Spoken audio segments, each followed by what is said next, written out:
It's that time of year where the gardens are mostly in bed and we want to start growing food inside our houses. If you're lucky enough to live in a climate that stays relatively mild all winter, you may not need to do this, but if you live in places that get buried in snow in the winter, don't get me wrong, I'm thankful for snow, but it does force you to pivot a little bit as a food grower.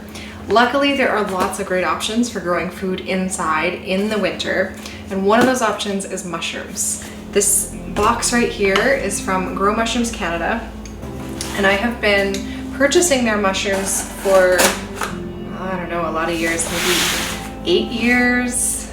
8 years ago I bought my first indoor grow kit from Grow Mushrooms Canada, and now I'm partnering with them, which is a really wonderful experience for me. It's interesting to me. The founder of Grow Mushrooms Canada reminds me a bit of myself from the little bit that I know of her. She's just this woman who loves mushrooms and wants to teach people to grow mushrooms and make it possible for people to grow all kinds of edible mushrooms and medicinal mushrooms in their homes and in their garden spaces. And she works with her sister, so it's like a family-run business, which makes me really happy.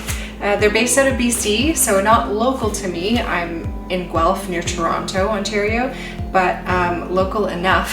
They're still a Canadian mushroom supplier.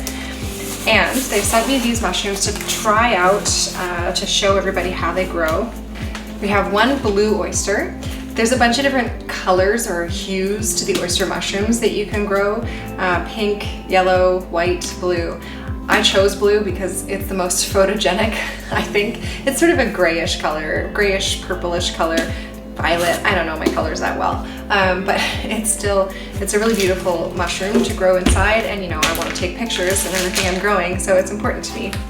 And then the other kind of mushroom I'm gonna grow this winter is lion's mane. Lion's mane and all the oysters, the blue, the yellow, the white, the pink, are the easiest ones for beginners to grow in their homes. Easiest, like least finicky, and most likely to put on a lot of blooms. They're all relatively easy. I've got 2 more mushroom packs in here, and that's for a little bit later. I'm gonna take a different approach to growing these inside, but for now, we're gonna go with these mist and grow kits. So I actually have another tent here that I've saved from past mushroom bags. So I've got 2 tents and 2 bags here. And the tents, you just give them a little hem in the bottom and flatten it down like a bit of a box.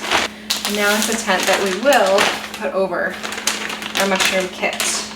Okay, so the reason why these are so simple is that you literally get this package of mushroom spawn. It's mycelium that has been cultivated. It's been allowed to totally colonize the medium in here, which I don't know for sure. I'd have to look on their website to see what their medium is, but it's usually something like a mix of sawdust and wheat bran, so there's a food source. Anyway, they're pre-packaged, they're ready to go. You can see the mycelium. All this white here is the mycelium ready to produce mushrooms for you. All you have to do is make a slit in the bag. And with oysters, they recommend a small-ish X in the side of the bag. The smaller the hole you make in the bag, the larger your mushrooms will be, but you'll get fewer of them. And if you make a really big slit in the bag, then you'll get a big bloom of lots and lots of mushrooms, but they'll be littler. So keep that in mind. I mean, it doesn't really matter if you have, oh, hello, cat's not allowed on the counter. It doesn't really matter if you have big mushrooms or small mushrooms when you're cooking. Like the mass will be relatively the same, but I like nice showy big mushrooms. So I'm gonna cut a smaller X in this. The X should be about 10 centimeters or 4 inches across. The smaller the hole, the less likely this is to dry out, and also the less openings you have for contaminants to get in there, like mold spores. So we're going to eyeball about 10 centimeters or 4 inches. It's funny, I'm Canadian, but I measure things in inches and weights in pounds, but distances in kilometers. All right. Right over the sticker, of course. It's not very pretty, whatever. There's the X in the plastic. And when the mushroom fruits, when this mycelium produces mushrooms, it's just gonna push these flaps open as it comes out. I recommend putting these on a plate or something. I'm not actually gonna leave these on my counter because I don't have a huge kitchen and I really need my counter space, but I'm gonna find some place to tuck it away. I usually put it in my pantry. I might actually put these in my basement because I'm gonna be setting up some more mushrooms down there, so I know I'll be down there checking on it all the time. Spray bottle, give it a spritz. This is why I recommend putting it on a plate or a tray of some kind, because you're gonna soak it and you're just gonna have a big puddle on your counter. And then we'll take this tent.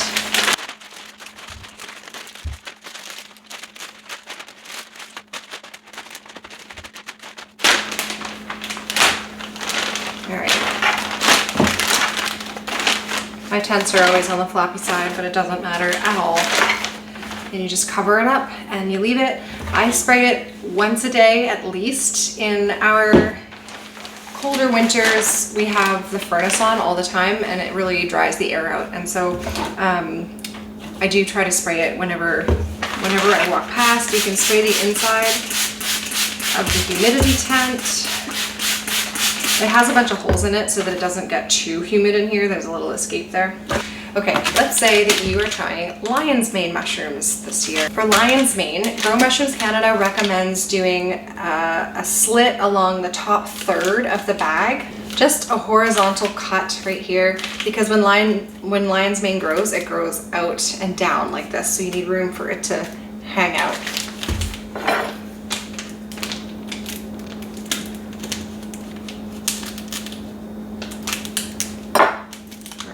All the way through. Okay, now spritz super well.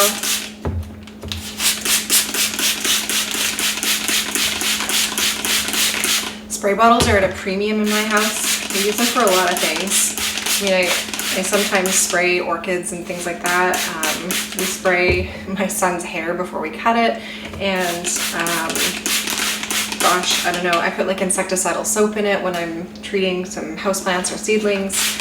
Just make sure, if you're using a spray bottle that you have laying around your house, make sure that it's clean, that there's no chemical in it from cleaning something before. Make sure it's just water. And I have not had an issue using municipal water, like a city water supply. I know it's heavily chlorinated. I haven't had an issue with it. I've been growing mushrooms like this for a number of years. Although I'm sure the mycelium would thank you if you had access to beautiful well water or something like that. Spray the inside of your tent and put it on. All right, there we go. We have the easiest way to grow mushrooms in your house in the winter. Now, if you keep these humid and you keep them clean, no outside contaminants in them, then you're looking at like 4 flushes of mushrooms that you can get from these things. I have had 4 flushes in the past from these bags, but occasionally they start to dwindle down on me. I've had issues with like, it's either a fruit fly or a fungus gnat or something that got into the medium, and I just tossed the bag outside, and then first thing in the spring, it had another flush of mushrooms on it. So they're pretty forgiving. I've got 2 more packs of mushroom spawn in here, and I'm gonna take it down to my basement. I'm gonna show you a new strategy that I'm trying this year. Here we have some grow shelves, a little mini greenhouse. This is what I used over a decade ago when I first started seeds inside, and it's still useful. I haven't thrown it out, even though I've upgraded massively in size. It's got this cover on it. Now the cover is horrendously ripped, as plastic does over time, but it still will hold in some moisture. So here on the bottom shelf, I've got a humidifier, and then I only have 1 other shelf in here because I'm just gonna put my mushrooms up here. So we have the same thing that I just did in the grow tents, a blue oyster and a lion's mane, and we're gonna put them on the top shelf here, but I'm gonna make the cuts in them first. If you recall, with the oysters, it's best to make a bit of a smaller hole, so 10 centimeters or 4 inches. The bigger the hole, the larger the flush of mushrooms may be, although they'll be smaller, but you also risk this drying out on the inside, and you also just create a bigger opening for potential contaminants to get in. And I am very concerned about contaminants in my house. I'm concerned about mold. We have some mold in the windowsills upstairs that we're constantly scraping away. And we have like fungus gnats or fruit flies that sometimes make their way in on plants that I've brought in from outside. So I'm concerned about contaminants. I'm gonna keep the hole relatively small. For oyster mushrooms, oh good, it's sharp. For oyster mushrooms, it's best to do an X. Like that. I may have made it a little bigger than I wanted, but it'll be fine. I'm gonna set it like this. And then for lion's mane, it's best to do a horizontal line across the top 1/3, because the mushroom will grow like this and then down. You want room for it to grow down so it's not resting on a table or a shelf. Just a simple straight line. All right, I'm gonna set it like that. We've got humidity coming out. I have a feeling the humidifier method is gonna work well but be super annoying. I have kids who are always sick and we always use humidifiers. I'm familiar with using humidifiers on repeat, and our water here in Guelph is so hard. It is so hard that I have to soak the humidifiers every couple days in an industrial cleaning vinegar to get rid of that calcium deposit off of, or is it lime? Lime? Yeah, the lime deposits off of the heating element of our humidifiers. It's annoying, so I may give up on this approach partway through, we'll see, but for now I'm really excited to see this relatively hands-off approach. Like I can probably leave this running for 48 hours before I have to fill it again, whereas with the spray bottles, I really want to be spraying those at least every day. Okay, we're gonna close it up. Hi Millie. The zippers don't work great anymore. Like this is completely detached from the zipper. That's what happens with these little inexpensive greenhouses. Oh, and you're gonna make some more holes in it, I see. With your nails. Come here, baby. Come here. She's the cutest. She's the cutest little kitty. We just adopted her this fall because we needed more cats, apparently. It has been 5 days since we set up the humidifier grow setup. The cat is still here watching it. And we've already got some pin mushrooms forming on the blue oysters. This is ahead of the mist and grow kits that I have in my pantry that I've been just keeping under the humidity tent and spritzing with a water bottle every day. All right, these mushrooms here, blue oysters, have been growing for about 4 days now, 4 or 5 days since pinning. And they are the perfect size for me. I want to cook with these tonight. We're going to do some mushroom linguine. Classic way to use your mushrooms. I'm going to come in and cut them.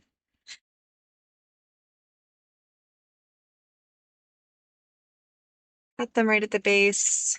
And actually, there's another little flesh down at the bottom, but I find that any little side shoot fleshes start to dry out once you put a big cut in the mushroom like that. So even if there's some that are still really small that are kind of coming out a side shoot almost, I tend to harvest them all at the same time. There's our blue oyster mushroom, first flush of this grow kit. All right, there's our first flush from the one blue oyster grow bag. Now I'm gonna go and prepare some mushroom linguine using this beautiful harvest. And as always, I hope that you will come and grow with us.